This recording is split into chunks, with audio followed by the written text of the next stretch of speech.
Hi hello ನಮಸ್ಕಾರ ಸ್ನೇಹಿತರ. ಇಲ್ಲಿ ಭೂಮಿ ಮತ್ತೆ ಗೌತಮ್ ಬದುಕಲ್ಲಿ ದೊಡ್ಡದೊಂದು ಕರಾಳ ಘಟನೆ ನಡೆದು ಹೋಗ್ತದೆ. ಆತ ಕಡೆ ಜಯದೇವ್ ದೊಡ್ಡದೊಂದು ಎಡವಟ್ಟನ್ನೇ ಮಾಡ್ಕೊಂಡ್ಬಿಟ್ರು. ಕೊನೆಗೂ ಮಗದೊಮ್ಮೆ ಜೈಲು ಹಿಂದೆ ಹೋಗೋದಲ್ಲ, ಶಿಕ್ಷೆಯನ್ನೇ ಅನುಭವಿಸಬೇಕಾಗಿರೋ ಸಂದರ್ಭ ಬಂದಿದೆ. ಹಾಗಿದ್ರೆ ಏನಾಯ್ತು, ಏನ್ ಕತೆ, ಎಲ್ಲವನ್ನ ಕೂಡ ತಿಳ್ಕೋಬೇಕು ಅಂದ್ರೆ ಈಗಲೇ ನಮ್ಮ ಈ ಚಾನಲ್ನ ಸಬ್ಸ್ಕ್ರೈಬ್ ಮಾಡಿ, ಹಾಗೆ ಈ ಒಂದು ವಿಡಿಯೋವನ್ನ ಪೂರ್ತಿಯಾಗಿ ನೋಡೋದನ್ನ ಯಾವುದೇ ಕಾರಣಕ್ಕೂ ಕೂಡ ಮರಿಬೇಡಿ. ಇಲ್ಲಿ ಗೌತಮ್ ಮತ್ತೆ ಭೂಮಿ ಬದುಕಲ್ಲಿ 5-6-7-8 ವರ್ಷಗಳ ಹಿಂದೆ ಒಂದು ಘಟನೆ ನಡೆದಿತ್ತು. ಅದೇ ಮಿಂಚು ತಪ್ಪಿಸ್ಕೊಂಡಿತ್ತು. ಮಿಂಚುವನ್ನ ಜಯದೇವ್ ಕಿಡ್ನಾಪ್ ಮಾಡಿದ್ರು. ಜಯದೇವ್ ಕಿಡ್ನಾಪ್ ಮಾಡಿದ್ದು ಮಿಂಚುನೇ ಅನ್ನೋದು ಜಯದೇವ್ಗೂ ಗೊತ್ತಿಲ್ಲ, ಗೌತಮ್ ಮತ್ತೆ ಭೂಮಿಗೂ ಗೊತ್ತಿಲ್ಲ. ಆದ್ರೆ 6-7 ವರ್ಷಗಳ ನಂತರ ಸತ್ಯ ಬಟಾಬೈಲಾಗಿದೆ. ಇಲ್ಲಿ ಗೌತಮ್ ಮತ್ತೆ ಭೂಮಿ ಕಳ್ಕೊಂಡಿರ್ತಕ್ಕಂಥ ಮಗುವನ್ನ ಹುಡುಕಿ ಕೊಡ್ತೀನಿ ಅಂತ ಅಖಿಲಾಂಡೇಶ್ವರಿ ಮಾತು ಕೊಟ್ಟಿದ್ರು.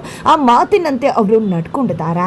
ಅವರು ಆ ಮಗುವಿನ ಸುಳಿವಿನ ಎಲ್ಲ ಡೀಟೇಲ್ಸ್ ಅನ್ನ ಕೂಡ ಕಾಂತ್ ಅವ್ರ ಹತ್ರ ಕೊಟ್ಟಿದ್ದಾರೆ. ಕಾಂತ್ ಅವರು ಡೀಟೇಲ್ಸ್ ಅನ್ನ ಹುಡುಕಿ ಹೋಗಿದ್ದೆ ಮಿಂಚುವೆ ಗೌತಮ್ ಮತ್ತೆ ಭೂಮಿಯು ಕಳೆದುಕೊಂಡಂತ ಮಗು ಅನ್ನೋ ಒಂದು ಸುಳಿವು ಸಿಕ್ಕೇ ಬಿಟ್ಟಿದೆ ಕಾಂತ್ ಅವ್ರಿಗೆ. ಆ ಒಂದು ವಿಷಯವನ್ನ ಗೌತಮ್ಗೆ ಭೂಮಿಗೆ ತಿಳಿಸಬೇಕು ಅಂತ ಹೇಳಿ ಕಾತರಿಕೆಯಿಂದ ಹೊರಟಾಗ ಜಯದೇವ್ ಕಾಂತ್ ಅವರನ್ನ ಲಾಕ್ ಮಾಡ್ತಾರೆ. ಯಾಕಂದ್ರೆ ಗೌತಮ್ ಮತ್ತೆ ಭೂಮಿ ಕಳ್ಕೊಂಡಿರ್ತಕ್ಕಂಥ ಮಗುವಿನ ಸುಳಿವು ಇಲ್ಲಿ ಕಾಂತ್ ಅವ್ರಿಗೆ ಗೊತ್ತಾಗಿದೆ ಅನ್ನೋ ವಿಷಯ ಇಲ್ಲಿ ಜಯದೇವ್ಗೆ ಗೊತ್ತಾಗಿದೆ ತಡ ಇಂಚಿಂಚು ಕಾಂತ್ ಅವರನ್ನ ಅಬ್ಸರ್ವ್ ಮಾಡಿ ಫಾಲೋ ಮಾಡಿ ಕೊನೆಗೂ ಕಾಂತ್ ಅವರನ್ನ ಲಾಕ್ ಮಾಡಿ ಅವರ ಮಗು ಯಾವುದು ಅನ್ನೋ ಸತ್ಯವನ್ನ ಹುಡುಕ್ಲಿಕ್ಕೆ ಜಯದೇವ್ ಮುಂದಾಗಿದ್ದಾರೆ. ಅದೇ ಕಾರಣಕ್ಕೆ ತನ್ನ ಮಾಮ ಅನ್ನೋದನ್ನು ಕೂಡ ನೋಡ್ತೇನೆ, ನಿನ್ನ ಕಥೆಯನ್ನೇ ಮುಗಿಸ್ಬಿಡ್ತೀನಿ, ಸುಮ್ಮನೆ ಸತ್ಯವನ್ನ ಹೇಳ್ಬಿಡು, ಗೌತಮ್ ಮತ್ತೆ ಭೂಮಿಯ ಮಗು ಯಾವುದು, ನಿನಗೆ ಏನ್ ಇನ್ಫಾರ್ಮೇಶನ್ ಸಿಕ್ತು, ಎಲ್ಲ ಡೀಟೇಲ್ಸ್ ಅನ್ನ ಕೊಡು ಅಂತ ಹೇಳಿ ಜಯದೇವ್ ದುಂಬಾಲ್ ಬಿಟ್ಟಿದ್ದಾರೆ. ಆದ್ರೆ ಕಾಂತ್ ಅವರು ಒಳ್ಳೆಯವರಾಗಿರೋದ್ರಿಂದ ಜಯದೇವ್ಗೆ ಸಪೋರ್ಟ್ ಮಾಡ್ತಾ ಇಲ್ಲ. ಜಯದೇವ್ ಏನ್ ಮಾಡ್ಬೋದು ಅನ್ನೋದು ಗೊತ್ತಿದೆ ಅವ್ರಿಗೆ. ಅದೇ ಕಾರಣಕ್ಕೆ ಅವರು ಯಾವುದೇ ರೀತಿಯ ಡೀಟೇಲ್ಸ್ ಅನ್ನ ಕೂಡ ಕೊಡ್ತಾ ಇಲ್ಲ. ಜೇಬಲ್ಲಿ ಇದ್ದಂತ ಮಿಂಚು ಫೋಟೋವನ್ನ ಕೂಡ ತಿಂದು ನುಂಗ್ಬಿಟ್ರು ಇಲ್ಲಿ ಕಾಂತ್ ಅವರು. ಅದಕ್ಕೆ ಕಾರಣ ಜಯದೇವ್ ಫೋಟೋ ನೋಡಿ ತಿಳ್ಕೊಂಡ್ಬಿಡ್ತಾನೆ ಅನ್ನೋ ಭಯ. ಇಲ್ಲಿ ತನಗೆ ನೀರು ಕೊಡ್ಲಿಲ್ಲ ಅಂದ್ರೂ ಪರವಾಗಿಲ್ಲ, ಊಟ ಕೊಡ್ಲಿಲ್ಲ ಅಂದ್ರೂ ಪರವಾಗಿಲ್ಲ, ಆದ್ರೆ ಯಾವುದೇ ಕಾರಣಕ್ಕೂ ಕೂಡ ಮಿಂಚುವಿನ ಡೀಟೇಲ್ಸ್ ಅನ್ನ ಕೊಡೋದಕ್ಕೆ ಇಲ್ಲಿ ಕಾಂತ್ ಅವರು ಸುತಾರ ಒಪ್ತಿಲ್ಲ.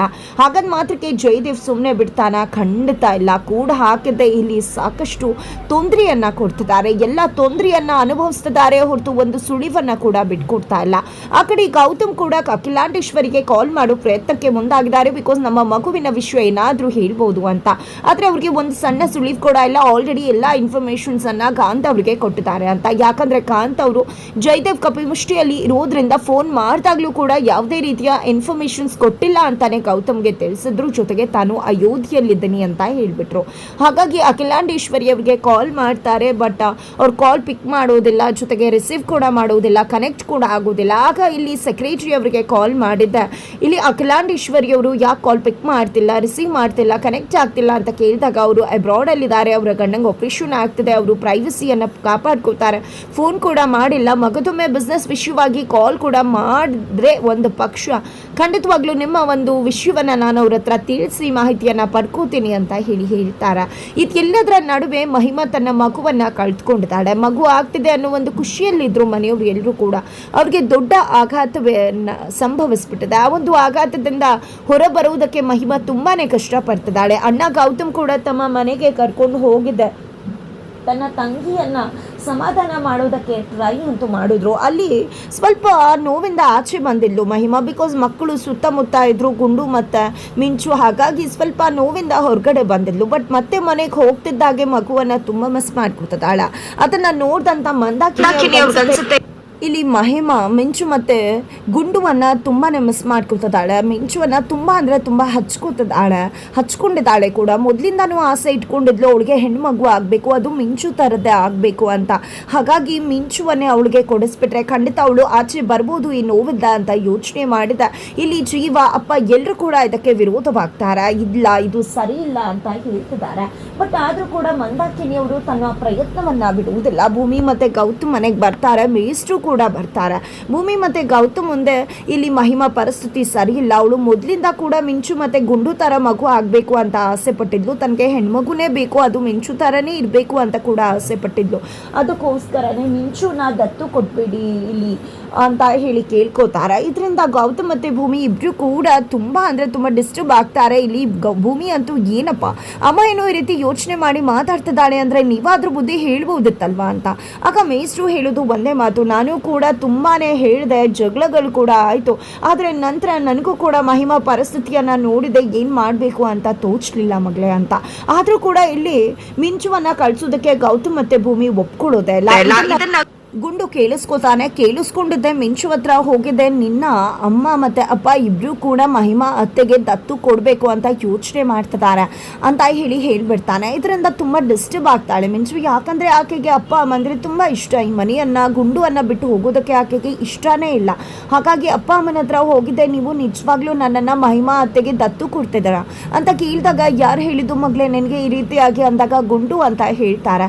ಆ ಕಡೆ ಗುಂಡು, ಹೌದು ನೀವು ಮಾತಾಡ್ತಿರೋದನ್ನು ನಾನು ಕೇಳಿಸ್ಕೊಂಡೆ, ಹಾಗಾಗಿ ಹೇಳಿದೆ ಅಂದಾಗ, ಇಲ್ಲ ದಯವಿಟ್ಟು ಆ ರೀತಿ ಯೋಚನೆ ಮಾಡಬೇಡಕ್ಕಂತ ಅಂತ ಹೇಳಿ ಗೌತಮ್ ಭೂಮಿ ಸಮಾಧಾನ ಮಾಡ್ತಿದ್ದಾರೆ ಮಿಂಚುಗೆ. ಆದರೆ ಮಿಂಚು ಮಾತ್ರ, ನನ್ನ ಗುಂಡುಗೆ ಆ ರೀತಿ ಚೀಡಿಸ್ತಿ ಅಂತ ನೀವು ನನ್ನನ್ನು ಅಜ್ಜಿ ಮನೆಗೆ ಕಳಿಸ್ತಿದ್ರ, ಪ್ಲೀಸ್ ಇನ್ನು ಮುಂದೆ ನಾನು ಮಾಡೋದಿಲ್ಲ, ಜಸ್ಟ್ ಫನ್ಗೋಸ್ಕರ ಆ ರೀತಿ ಮಾಡಿದ್ದು ಅಷ್ಟೇ ಅಂತ ತುಂಬ ಅಂದರೆ ತುಂಬ ರಿಕ್ವೆಸ್ಟ್ ಮಾಡ್ಕೊಳ್ಳುತ್ತೆ ಮಗು. ಅದ್ರ ಬಗ್ಗೆ ಯೋಚನೆ ಮಾಡಬೇಡಕ್ಕಂದ, ನಿನ್ನನ್ನು ನಾವು ಎಲ್ಲೂ ಕಳಿಸೋದಿಲ್ಲ ಅಂತ ಸಮಾಧಾನವನ್ನು ಮಾಡ್ತಾರೆ. ಆದರೆ ಇಲ್ಲಿನೂ ಸಮಾಧಾನ ಮಾಡ್ತಾರೆ, ಆದರೆ ಅಲ್ಲಿ ಮಹಿಮಾ ಸ್ಥಿತಿ ತೀರಾ ಅಂದರೆ ತೀರಾ ಹದಗೆಡ್ತದೆ. ಆಕೆ ತನ್ನನ್ನು ತಾನೇ ಮುಗಿಸ್ಕೊಳ್ಳೋದಕ್ಕೆ ಮುಂದಾಗ್ಬಿಡ್ತಾಳೆ. ಈ ಒಂದು ವಿಷಯವನ್ನು ಗೌತಮ್ ಮತ್ತು ಭೂಮಿಗೆ ಮಂದಾಕಿನಿ ಅವರು ಕಾಲ್ ಮಾಡಿ ಹೇಳ್ತಾರೆ. ಆಗ ಗೌತಮ್ ಮತ್ತು ಭೂಮಿ ಇಬ್ಬರು ಕೂಡ ತುಂಬ ಅಂದರೆ ತುಂಬ ಡಿಸ್ಟರ್ಬ್ ಆಗ್ತಾರೆ. ಭೂಮಿ ಒಂದು ನಿರ್ಧಾರಕ್ಕೆ ಬಂದೇ ಬಿಡ್ತಾಳೆ, ಇವತ್ತು ಮಹಿಮಾ ಪರಿಸ್ಥಿತಿ ಈ ರೀತಿ ಆಗಿದೆ, ಹಾಗಾಗಿ ನಾವು ಯೋಚನೆ ಮಾಡಲೇಬೇಕಾಗತ್ತೆ, ಕಳಿಸ್ಕೊಟ್ಬಿಡೋಣ ಮಿಂಚುವನ್ನು ಅವರ ಬಳಿಗೆ, ಸ್ವಲ್ಪ ದಿನ ಇತ್ತು ಬರಲಿ, ಮಹಿಮಾ ಪರಿಸ್ಥಿತಿಯಿಂದ ಆಚೆ ಬರಲಿ ಅಂತ ಯೋಚನೆ ಮಾಡ್ತಾರೆ. ಆಯಿತು, ಸ್ವಲ್ಪ ಸಮಯದವರೆಗೆ ಮಾತ್ರ ಕಳಿಸ್ಕೊಡೋಣ ಅಂತ ಅವರಿಬ್ರು ಯೋಚನೆ ಮಾಡಿದ್ದೆ. ಮಗು ಮಿಂಚುವನ್ನು ಕರೆದಿದ್ದೆ, ಮಿಂಚು ದಯವಿಟ್ಟು ಕಂದ ನೀನು ಅರ್ಥ ಮಾಡ್ಕೋತೀಯ ಅಂದ್ಕೊಂಡಿದ್ವಿ ಮಹಿಮಾ ಪರಿಸ್ಥಿತಿ ಹೇಗಿದೆ ಅಂತ, ಸ್ವಲ್ಪ ದಿನಗಳವರೆಗೆ ಮಾತ್ರ ಮಹಿಮಾ ಅತ್ತೆ ಜೊತೆ ಇದ್ದು ಬರ್ತೀಯ ಅಂತ ಮಗುವನ್ನು ಒಪ್ಸೋದ್ರಲ್ಲಿ ಯಶಸ್ವಿ ಆಗ್ತಾರೆ. ಅಪ್ಪ ಅಮ್ಮನ ರೈತಿನೇ ಧಾರಾಳ ಮನೋಭಾವ ಇರ್ತಕ್ಕಂಥ ಮಗು ಮಿಂಚು ಕೂಡ ಅದಕ್ಕೆ ಒಪ್ಕೊಳ್ಳುತ್ತಾ.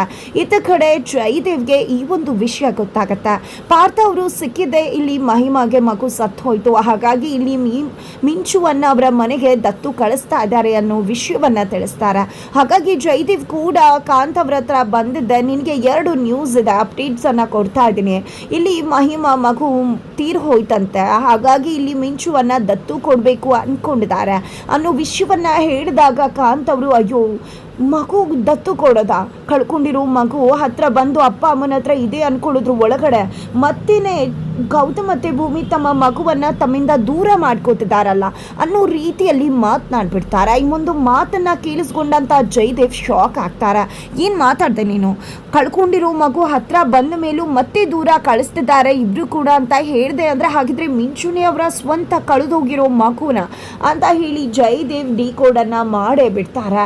ಫೈನಲಿ ಜಯದೇವ್ಗೆ ಗೊತ್ತಾಗುತ್ತೆ ಗೌತಮ್ ಮತ್ತು ಭೂಮಿ ಮಗು ಬೇರೆ ಯಾರೂ ಅಲ್ಲ, ಅದು ಅವರ ಬಳಿ ಇರ್ತಕ್ಕಂಥ ಮಿಂಚುನೆ ಅನ್ನೋದು.